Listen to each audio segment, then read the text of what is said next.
Hey y'all, Jonathan McGarry with Pleasant Hill Baptist Church. Can I tell you something that I've noticed? I was talking with a dear sweet lady just a little while ago as I was checking on her to see if there's anything I could do for her, and the topic came up of toilet paper. And she said to me, "Preacher, I don't need any toilet paper. When I grew up in the good old days, we never even heard of toilet paper. We used Sears and Roebuck catalog pages for toilet paper. I'll be just fine." And we talked for a little while about the good old days, and I noticed. What I noticed was this. Back in the good old days, years ago, everybody knew everything about everybody when it came to their neighbors.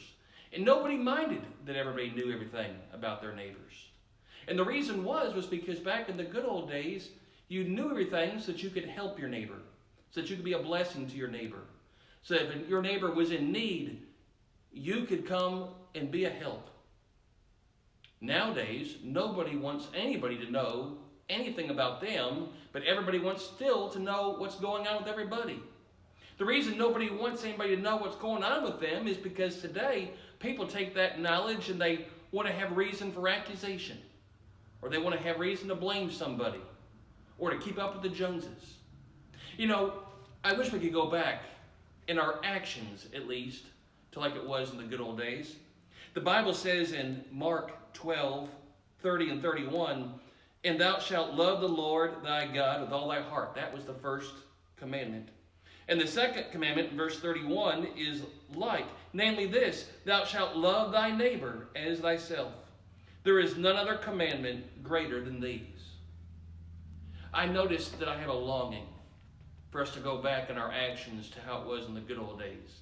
Oh, I don't mean everything that was in the good old days. I simply mean the way we used to treat each other, the way people used to take care of each other and care about each other. And in days like today, with the coronavirus and the troubles and the struggles and the hardships and people losing their jobs and the financial difficulties and the health difficulties and the anxiety that is going on around, we need to love one another like we love ourselves. We need to love one another like Christ loved us.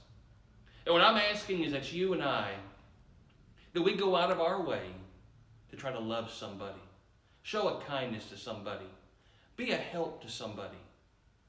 And maybe we can just ease some of the anxiety, ease some of the stress that we're dealing with in days like today. That's what I noticed. Hope you will too. God bless you. Have a wonderful day. I'm praying for you.